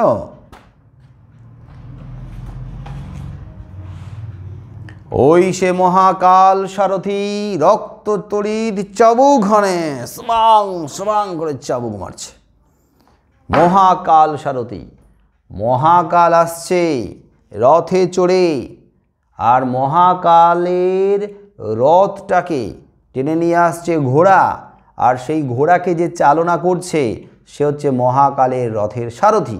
সেই রথের সারথি কী করছে? অশ্বের ওপরে, ঘোড়ার ওপরে চাবুক মারছে, যে চাবুক তড়িৎ, তড়িৎ মানে সেই চাবুকের অগ্রভাগে রয়েছে যেন তড়িৎ মানে কি বিদ্যুৎ, এবং সেই তড়িতের চাবুকে ঘোড়ার গা থেকে রক্ত যেন ফিনকি দিয়ে পড়ছে। রক্ত তড়িৎ চাবুক হানছে, হয় না যে চাবুক দিয়ে যখন সবাং সবাং করে ঘোড়াগুলোর উপরে মারা হয়, ঘোড়াগুলোর গা, ঘোড়ার গা তখন ফেটে রক্তপাত হয়। আসলে আকাশের বুকে ঝড়ের পূর্বাভাস, গোটা আকাশ যেন কালো মেঘে ঢেকে যাচ্ছে, আর যখনই বিদ্যুৎ চমকাচ্ছে, সেই বিদ্যুৎ যখন আকাশের একদিক থেকে আরেক দিকে চমকাচ্ছে, তা দেখে কবির যে কি বলে আশাবাদ, কবি আশা করছেন এই যে বিদ্যুতের চমক, এটা যেন বিদ্যুৎ নয়, এ যেন রক্ত তড়িৎ চাবুক। আর এই চাবুকটা কার হাতে রয়েছে? মহাকালের সারথির হাতে রয়েছে, যে চাবুকের দ্বারা জর্জরিত করছে ওই মহাকালের রথের ঘোড়াকে, যাতে মহাকালের রথের ঘোড়াগুলো প্রচণ্ড গতিতে যাবে, আর মহাকাল খুব শিগগির আবির্ভূত হবেন। রনিয়ে ওঠে রেশার কাঁদন, বজ্রগানে ঝড় তুফানে, রনিয়ে ওঠে, অনুরণিত হচ্ছে রেশার কাঁদন। রেশা মানে কি? ঘোড়া। ঘোড়ার ডাক। ঘোড়ার ডাক, রেশা ঘোড়ার ডাক। তো ঘোড়ার উপরে যখন রক্ত তড়িৎ চাবুক হানছে, তখন ঘোড়া কাঁদছে, ঘোড়াগুলো চেঁহি করে উঠছে কান্নায়, রেশার ডাক। আর সেই রেশার কাঁদনটা আসলে কবি আকাশের বুকে দেখতে পাচ্ছেন। কিভাবে না, যখন ওই যে ঝড় তুফান উঠছে, ঝড় তুফানের আগে আগে যখন মাঝে মাঝে বজ্রপাত হচ্ছে, বাজ পড়ছে, সেই বাজের শব্দ যেন কবি মনে করছেন এ যেন মহাকালের ঘোড়ার, রথের ঘোড়ার রেশা কাঁদন, তার কান্নার আওয়াজ। ঘোড়াগুলোর উপরে এতটাই চাবুকের আঘাত করা হচ্ছে, ঘোড়াগুলো কাঁদছে। আসলে ওই বজ্র গান, ঝড় তুফানের আওয়াজটা দূর থেকে এমনভাবে ভেসে আসছে, এ যেন কবির কানে এইভাবে এসে উপস্থিত হচ্ছে, এ যেন মহাকালের রথের ঘোড়ার আওয়াজ, কান্না। আর ঘোড়াগুলো যখন প্রচণ্ড গতিতে ছুটে যাচ্ছে, তখন তাদের পায়ের খুর খুর আকাশের তারার বুকে লেগে তারাগুলো যেন খসে ছিটকে যাচ্ছে। খুরের দাপট তারায় লেগে, তারা খসে পড়া, উল্কাপাত, তারায় লেগে উল্কা ছুটায় নীল খিলানে। এবার বলো খিলান মানে কি? দরজা না। স্যার অর্ধগোলাকার স্থাপত্য। এই যে আমি দেখিয়ে দিয়েছি, এইটাকে খিলান বলে, গম্বুজ আকৃতি। ওই যে দেখবে আর্চ, আর্চ ইংরেজিতে আর্চ বলে। ওই যে ডাইনিং রুম ফ্ল্যাটে থাকে, ডাইনিং রুম আর ড্রয়িং রুমের মাঝখানে দেখবে এরকমভাবে এইভাবে রাউন্ড করা থাকে, এরকম দেয়ালটাকে এরকমভাবে রাউন্ড করে রাখে। ওই যে কেল্লা, দুর্গ, ফটক, যেখানে দেখবে গম্বুজ আকৃতি থাকে না, ওই গম্বুজ আকৃতিটাকে বলা হয় খিলান। গুগল স্টাইলে যেগুলো থাকে তো। আসলে আকাশের দিকে তাকালে আকাশটা কী মনে হয়, ফাঁকা জায়গাতে তাকালে মনে হয় না আকাশটা এরকমভাবে কী বলবো এই যে খিলানের মতো, মানে গম্বুজের মতো এরকমভাবে বেঁকে কোথায় গিয়ে দিগন্তে মিশে গেছে, রাউন্ড হয়ে থাকছে না উপরে গম্বুজ, এটাকে খিলান বলে।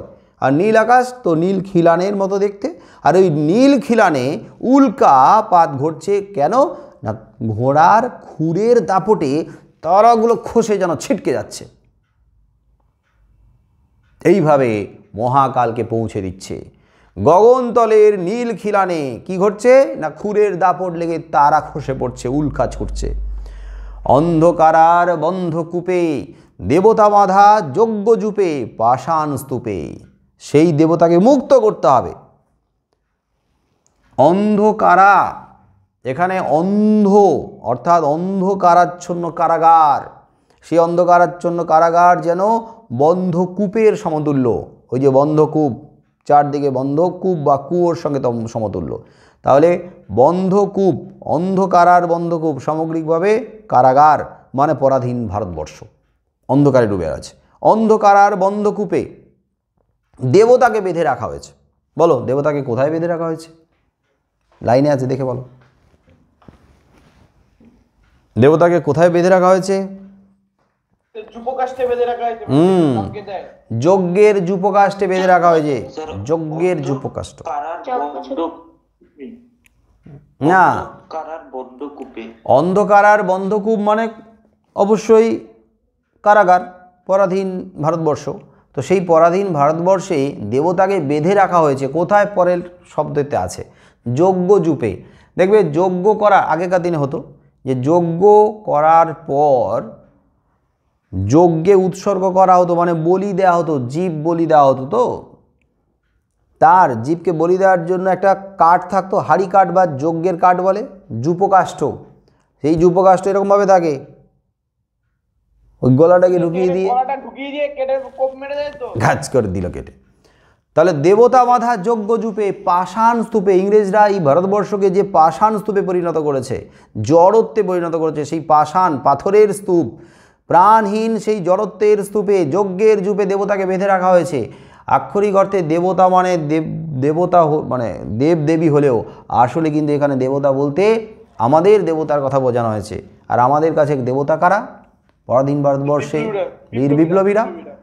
সেই বীর বিপ্লবীরা দেবতার সঙ্গে তুলনীয়, সেই তাদেরকে বন্দি করে রাখা হয়েছে, বেঁধে রাখা হয়েছে, আটকে রাখা হয়েছে শৃঙ্খলে, দেবতা বাঁধা যজ্ঞ যূপে। তাহলে সেই দেবতাকে মুক্ত করার জন্য আবির্ভূত হচ্ছেন মহাকাল।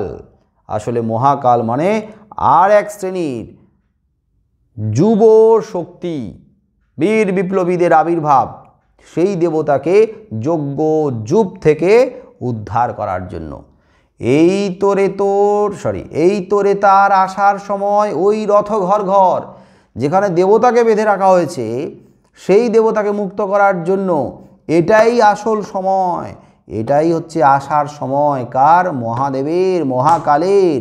অতএব তার আসার সময় এসেছে এবং তার আসার যে শব্দ শোনা যাচ্ছে, তিনি রথে চড়ে আসছেন আর সেই রথের চাকার ঘর ঘর আওয়াজ শোনা যাচ্ছে। ওই যে রথের ঘর ঘর শব্দ শোনা যাচ্ছে, আর বেশি দেরি নেই, ওই অত্যাচারী ইংরেজদের বিনাশ আসন্ন, শোনা যায় ওই রথ ঘর ঘর। অতএব দেশবাসীর আর ভয় পাওয়ার কোনো কারণ নেই। তোরা সব জয়ধ্বনি কর, তোরা সব জয়ধ্বনি কর। ভয় পাবি কেন? ধ্বংস দেখে ভয় কেন তোর? কবি প্রশ্ন করেছে। দেশবাসী তো ধ্বংস দেখে ভয় পায়, ভয় পাচ্ছে, কিন্তু কবি বলছে ধ্বংস দেখে কেন ভয় পাচ্ছিস? ধ্বংসটা তো ভালোর জন্যই ঘটছে। নতুন সৃষ্টির জন্য পুরাতনকে ধ্বংস করতে হয়। প্রলয় নতুন সৃজন বেদন, প্রলয় নতুন সৃজন বেদন। প্রলয় মানে ধ্বংস, আর এই ধ্বংসের কারণেই তো নতুন সৃষ্টি, নতুন সৃজন। হ্যাঁ, কখনো কখনো একটু বেদন আসে, বেদন মানে বেদনা, কষ্ট, যন্ত্রণা, কিন্তু প্রলয়ের দ্বারা সাময়িক বেদনা, কিন্তু নতুন সৃষ্টিটাই আমাদের কাছে বিরাট বড় প্রাপ্তি। তাই ধ্বংস দেখে ভয় নয়, প্রলয় নতুন সৃজন বেদন, আসছে নবীন, জীবন হারা অসুন্দরে করতে ছেদন।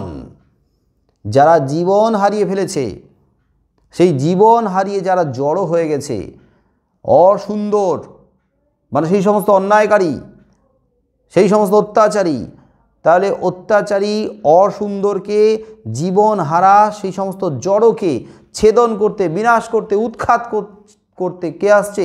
না নবীন আসছে। তার মানে কাল ভয়ঙ্কর যেমন ধ্বংসের প্রতিরূপ, তেমনি কাল ভয়ঙ্কর হচ্ছে নবাগতের প্রতিরূপ। কাল ভয়ঙ্কর মানে নব, নতুন, নতুন আগমন, নতুন সৃষ্টির প্রতিরূপ। আসছে নবীন। দেবাদিদেব মহাদেবের সঙ্গে তুলনা করা হয়েছে বীর বিপ্লবীদের। বীর বিপ্লবী মানে নবাগত, নবাগত মানে নবীন। নবীনরা কী করে? পুরাতনকে নাশ করে, পুরাতনকে দূরে সরিয়ে দিয়ে নতুনকে বরণ করে। এই আসছে নবীন জীবন হারা অসুন্দরে করতে ছেদন। তোমরা যখন 1 নম্বরের এসএকিউর প্রশ্নের উত্তর লিখবে তখন প্রশ্ন যদি এইভাবে দেয় আসছে নবীন, প্রশ্ন দিল যে আসছে নবীন, নবীন কি কারণে আসছে বা কী জন্য আসছে, বেশি ব্যাখ্যা করার দরকার নেই, যা আছে বইতে ওইটাই লিখে দেবে যে জীবন হারা অসুন্দরকে ছেদন করতে আসছে, তাহলেই রাইট। তাই সে এমন কেশে বেশে প্রলয় বয়েও আসছে হেসে মধুর হেসে। তাই সে এমন কেশে, কেশে মানে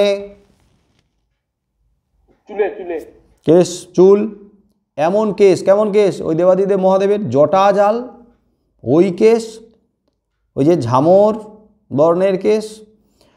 তাই সে এমন কেশে আসছে। যিনি ধ্বংস করতে আসেন তিনি কিন্তু পরিপাটি হয়ে সুসজ্জিত হয়ে আসেন না, তিনি একেবারে ভয়ঙ্কর রূপ নিয়ে আসেন, তিনি একবারে বিধ্বস্ত হয়ে আসেন, ওই কেশে আসছেন, ওই রকম কেশ, জটা জাল নিয়ে আসছেন, ঝামরকে নিয়ে আসছেন, চামরের মতো দুলছেন, এমন কেশে আসছেন, এমন বেশে আসছেন, এমন বেশ মানে এমন পরিধানে আসছেন। প্রলয় বয়েও আসছে হেসে, সঙ্গে প্রলয়কে বয়ে নিয়ে আসছে, ধ্বংসকে বয়ে নিয়ে আসছে, কিন্তু ধ্বংসকে বয়ে নিয়ে এলেও মুখে তার সবসময় হাসি, কারণ ধ্বংসের পরেই তো সৃষ্টি করবেন। তাহলে প্রলয় বয়েও আসছে হেসে, মুখে তার সবসময় মিষ্টি হাসি মধুর হেসে আসছেন। অতএব প্রলয় দেখে ভয় পাওয়ার কিছু নেই, কারণ প্রলয়ের পরেই ওই মিষ্টি হাসি চারিয়ে যাবে আমাদের হৃদয়ে। ভেঙে আবার গড়তে জানে, যে ভেঙে গড়তে জানে সেই তো চিরসুন্দর, ভেঙে আবার গড়তে জানে সে চিরসুন্দর। যে নবীন সেই চিরসুন্দর, সেই চিরসুন্দর পুরাতনকে ভেঙে নতুন করে গড়ে, নতুন সৃষ্টি করে, সেই তো আমাদের কাছে চিরসুন্দর। আর এই চিরসুন্দর যে সেই নবীন, সেই মহাকাল, সেই কাল ভয়ঙ্কর, সেই বীর বিপ্লবী, যাদের কাজ হলো ভেঙে গড়া। তোরা সব জয়ধ্বনি কর, তোরা সব জয়ধ্বনি কর। ওই ভাঙা গড়া খেলা জেতার কিসের তবে ডর, যার খেলা ভেঙে গড়া, যে প্রতি মুহূর্তে ভেঙে আবার নতুন করে গড়ে, এটাই তার কাজ, এটাই তার খেলা, বাম হাতে খেলা, ভাঙবে আবার নতুন করে সৃষ্টি করবে বা গড়বে। তাহলে কিসের জন্য তাহলে ডর, কিসের জন্য তাহলে ভয়? তোরা সব জয়ধ্বনি কর। মধুরা প্রদীপ তুলে ধর, বলো বধূদের প্রদীপ তুলে ধরার মধ্য দিয়ে কি ইঙ্গিত করা হয়েছে, কোন ব্যঞ্জনা প্রকাশ পাচ্ছে?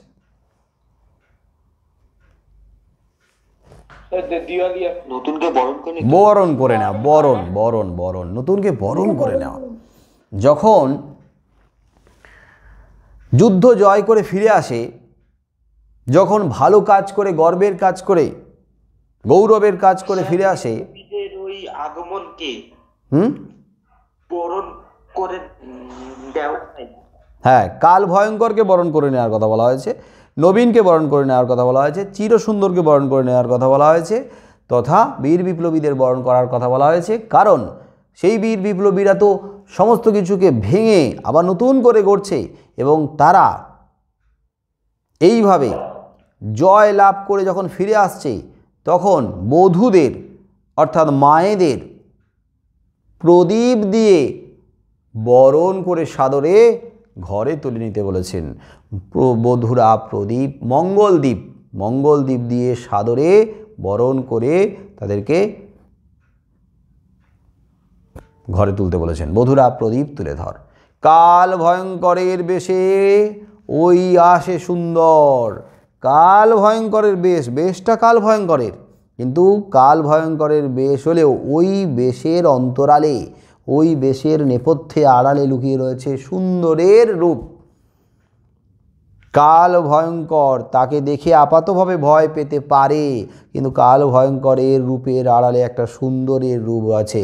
সেই কাল ভয়ঙ্করের রূপটা তো ধ্বংস করার পরে সুন্দরকে প্রতিষ্ঠা করবে। তাই কোনো ভয় নেই, নির্ভয়ে এগিয়ে যাও, আর সবাই মিলে এই কাল ভয়ঙ্করকে তথা সুন্দরকে বরণ করো। তাই কবি দেশবাসীকে জয়ধ্বনি করতে বলেছেন কাল ভয়ঙ্করের রূপে আসলে বীর বিপ্লবীদের, মানে সুন্দরদের। তোরা সব জয়ধ্বনি কর, তোরা সব জয়ধ্বনি কর। সবাই মিলে একবার জয়ধ্বনি কর। জয় কাল ভয়ঙ্করের জয়। জয় স্যারের জয়। মজা। সর্বোত্তম ভৌমিক, এটা কার ফটো দিয়ে রেখেছিস রে? Billboard artist. হ্যাঁ, বিলবোর্ড আর্টিস্ট, বিলবোর্ড আর্টিস্ট। ওটা করে বলবি আমি জানি না, চিনি না, বল পরিচয় দে। সত্যি জানি না। সাউথ কোরিয়া মনে হয়। হ্যাঁ, খারাপ লোক। সাউথ কোরিয়া কে কে? পপ আর কে পপ করে। ভালো। যাই হোক, কবিতাটা যাই হোক মোটামুটি বুঝলে। আর যদি দু এক জায়গায় কোথাও ঘাটতি থেকে যায়, একটু সহায়িকার রেফারেন্স বুকের সাহায্য নাও। তারপরে আবার এই লাইনগুলো শোনার জন্য কালকের আবার ভিডিওটা আরেকবার করে দেখে নাও। আর আগে আমি কিছু ছোট ছোট প্রশ্নের উত্তর পাঠিয়ে দিয়েছি না এই চ্যাপ্টার থেকে লিখে নেওয়ার জন্য? প্রলয় উল্লাস থেকে কি পাঠানো হয়েছে? কিছু প্রশ্ন আর উত্তর পাঠিয়েছি কি? না স্যার। ও তাহলে কালকে পাঠিয়ে দেবো। না সেটা নদীর বিদ্রোহ দেওয়া ছিল। ও নদীর বিদ্রোহ তো এবারে সিলেবাসে নেই। নদীর বিদ্রোহ আছে না বাদ দিয়ে দিয়েছে রে? হ্যাঁ বাদ দিয়ে দিয়েছে তো। ইস, নদীর বিদ্রোহটা বাদ আছে। নদীর বিদ্রোহটা কি সুন্দর পড়ানো হয়ে গেল। ইস, বাংলা ভাষা বিজ্ঞানও বাদ দিয়ে দিয়েছে না? হ্যাঁ স্যার। হ্যাঁ স্যার। আমি যা কালি কলমটা রেখেছে প্রবন্ধ থেকে। বাংলা ভাষায় বিজ্ঞানও পড়ানো হয়ে গেছে। বাদ দিয়েছে। পথের দাবিটা হয়নি, পথের দাবিটাই বাদ দিয়ে দিতে পারত। বোঝেনি, আমাদের সঙ্গে আলোচনা করলে আমরা বলে দিতাম। অদলবদলও বাদ গেছে। হ্যাঁ,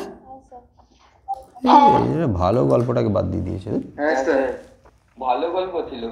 ইস, কত সুন্দর গল্প ছিল। কঠিনটাই দিয়ে দিয়েছে যে রচনা বাদ দিয়েছে। মাসে রচনা লেখা রচনা আছে না? না ওটা কমা, ওইখানে দেখবে রচনার পরে। হ্যাঁ, রচনার পরে একটা কমা দিতে হতো, ওই কমা দিতে ভুলে গেছে। অত তাড়াহুড়োর ব্যাপার আছে তো। রচনা আছে, রচনা বাদ দেবে না, রচনা আছে। যাই হোক, তোমরা কবিতাটা আরেকবার করে দেখে নাও, দেখে নিলে ক্লিয়ার হয়ে যাবে। প্রলয় উল্লাস বাদ দিতে পারতো, কারণ প্রলয় উল্লাসটা একটু জটিল কঠিন, তার থেকে আগেরগুলো রাখতে পারতো। যাই হোক, আজকে তাহলে এই পর্যন্ত থাকুক, 12টা বেজে গেছে। হ্যাঁ বলো, কার কি বলার আছে বলো। স্যার বলছি যে বক্ষ কোলে যে ওয়ার্ডটা, কোলের মানে কি বলেছিলেন? কোল মানে তো কোল বললাম, আক্ষরিক অর্থে কোল। এখানে তো কোলে তো আর কখনো কৃপান ঝোলে না। দেখবে ওই কোমরের সামনের দিকে অনেক সময় কৃপানটা ঝুলে থাকে, তাই যেন মনে হয়েছে বিশ্বপাতা অর্থাৎ বিশ্বপিতার বক্ষ কোল, এখানে কৃপান ঝুলছে। আসলে ব্যাপারটা হচ্ছে যে পুরো যুদ্ধাস্ত্রে সুসজ্জিত। এবার দেখবে ওই যুদ্ধাস্ত্র যখন শরীরে সজ্জিত করা থাকে, অনেক সময় কোমর থেকে যেমন তলোয়ার ঝোলে, বুকের কাছে দেখবে ওই ছোট কী বলবো ছুরি রাখার একটা থাকে, মানে একটা ওই খাপের মতো থাকে, যেগুলো বেল্ট দিয়ে বাঁধাও থাকে। এটা টোটালটাই হচ্ছে পুরো নিজের মতো করে কল্পনা করে নিতে হবে যে একজন যুদ্ধক্ষেত্রে আবির্ভূত হচ্ছে ধ্বংস করার জন্য, অবিচারের অন্যায়ের নাশ করে ন্যায়ের প্রতিষ্ঠার জন্য। তাহলে তাকে কিভাবে আবির্ভূত হতে হবে, তার কৃপানটা কোথায় কিভাবে, বা যুদ্ধের অস্ত্রটা কিভাবে থাকবে। বিশ্বপাতা তথা বিশ্ব পিতার বক্ষ আর কোলে, কোলে মানে এখানে কোমর থেকে ঝুলছে। আর ওই তো বললাম যে কিছু কিছু জায়গাতে একটু অসুবিধা থাকতে পারে, ওই রকম তো আর খুঁটিয়ে তোমাদের লিখতে হবে না, একটা সামগ্রিকভাবে ধারণা থাকবে, তারপর নিজের মতো করে লিখবে। তাও একটু হেল্প নাও সহায়িকার। আচ্ছা স্যার, ঠিক আছে, আজকে তাহলে এই পর্যন্ত থাকুক। টাটা, গুড নাইট, শুভরাত্রি। কেউ গুড নাইট দেয় না, কৃপণগুলো, গুড নাইট। কিপটাগুলো। Good night.